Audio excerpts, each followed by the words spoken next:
Hello everyone.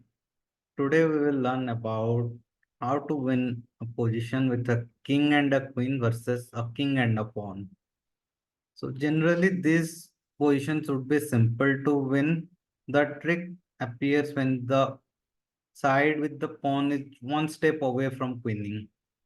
How do we win convert those positions? There are some positions that are straightforward to convert while there are other positions that have some positional challenges to win. Some actually might end in a draw. So let's get into it and start learning about them.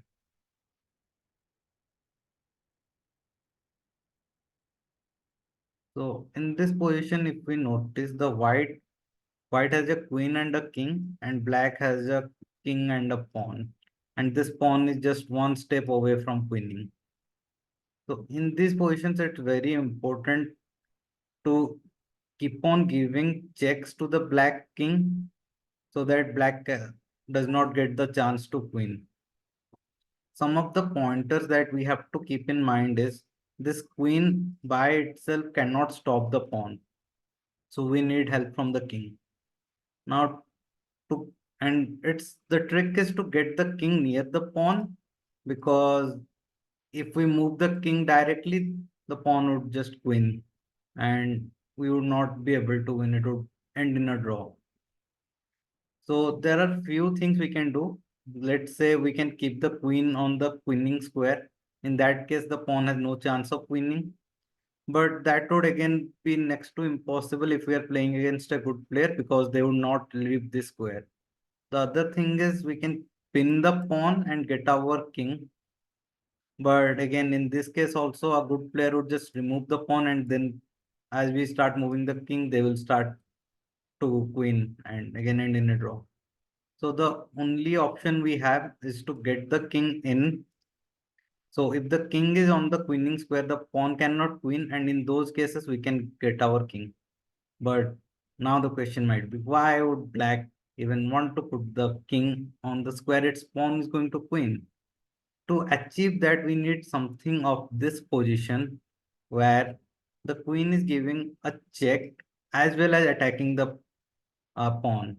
It can be on the either side of the board where we can have the queen and king, and still it would be the same check and attack on the pawn. And if we notice, black has just two possible moves. If the king moves to the other side, we can capture the pawn. And if the king moves to this square, then our king can move forward. Again, to achieve this position, the trick would be to keep on giving checks to the black king till we have some positions like this, where the black king is one file away from the pawn and our queen can come directly behind the pawn. In this position, we'll just play our queen here. Now black cannot queen because if black queens, we'll just capture the queen with our queen, and the only way to save the pawn is to play king e1. And here black again threats to queen, but we can now give a check and achieve that position where the king moves and we can get our king forward. Now let's go back to the original position and see how this happens. So like we mentioned, we have to keep on giving checks, and the trick is to get the queen near to the king and the pawn as soon as possible. So we'll give a check here. Now the king has some options of moving. So if the king moves to f3, which is not a good move, we can give a check on h5. Wherever the king moves, we'll have our queen sit here. Then our king can easily come to c3 or d3 and we can capture the pawn with our king's support. If the king moves to, let's say, f2 or f1, we'll play the same move, check. We are attacking the king and the pawn. So king has to come and save the pawn. If the king moves to e1, we'll have the same position that we discussed previously, where we give a check to the king and we attack the pawn. So king e2 would be the best move or the best defense for black. We'll give another check. The king again has to move to f2 or f1, and irrespective of where the king moves, we'll play queen d3, attacking the pawn, and only way to save. and we give another check. King comes in and the pawn is blocked. So now we can get our king forward. Again, if the king moves to c1, the pawn is still pinned, so we can again move our king forward. So again, the most logical move is king c2. We'll give another check. The king has to move. Same concept, give a check, another check. Wherever the king moves, queen d3, king has to defend, and we achieve the same position where the king has to move in front of the pawn and we get our king closer. And this might appear to be repetitive, but it's more like an algorithm where you keep on repeating the same algorithm, but your king keeps on progressing forward and forward while black's position remains constant. So same check, king moves here, check, king moves, attack the pawn, king moves back to defend it, give a check, king moves, and king moves forward. And we'll keep on repeating it till our king is near the pawn.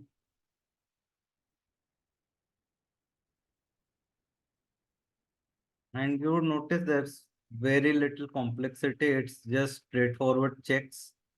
King moves, give a check here now. Now this king again has to go to d1. If the king moves to f1, we capture the pawn. King moves, and we move our king, capture the pawn.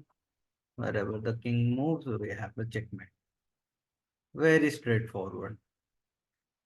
And if we look at the symmetry of the board, if we change the position of the pawn from the d file to the e file, the concept would still remain the same.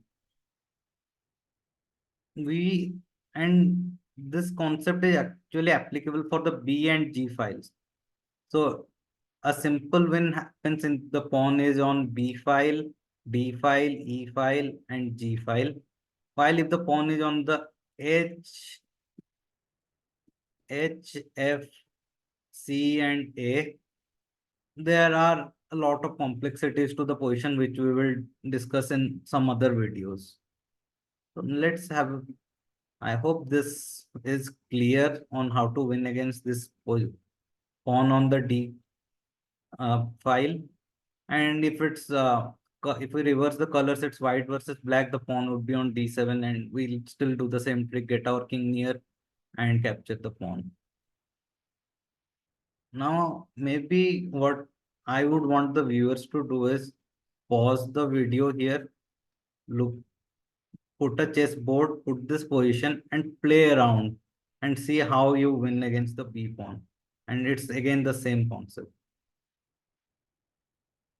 I hope you were able to do it on your own. If not, let's do it together. Here we cannot directly get our queen forward to give a check. So we'll give a check from here. King moves and we'll again get our queen forward. And you can see this zigzag pattern where we are just moving. Keep on giving checks. Now attack the pawn, king moves, attack the king again and bring your king forward. Once the king moves to the other side, the rook pawn, it's simpler because now if we give a check and the king can move forward or back. If the king moves to b1, we'll move our king. If the king moves to, let's say, b3, we can again give a check. And if the king moves to c3 or a3, we'll move the king forward. The pawn, this pawn cannot queen, otherwise our queen will capture the opponent's queen. So king has to again move to a2, c2. We'll again give a check, move the queen, king, check, move the king forward. King moves, give a check. If the king, instead of moving to b3, moves to b1, we can directly move our king forward. King, king moves, give a check. Wherever the king moves, attack the pawn. King moves, check, move the king, and give a check. Again, the king has to move forward, and here our king comes. Now we can again repeat the same position, give a check, And when the king moves, we'll attack the pawn and capture it, or we can just simply pin the pawn in this position. King moves, we capture it. King moves, will force the king to come near our king, and then checkmate. So that is all for the way we win against B, D, E, and G pawns.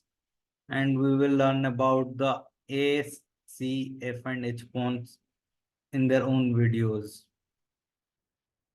So I hope you got to learn something. These positions might seem unlikely to happen, but there is this chance that those positions can come in, or there are exchanges that can lead to that position. So if we are aware of these positions, we don't need to calculate till the end. We can just calculate till this position and we know how to win. So these positions are very invaluable.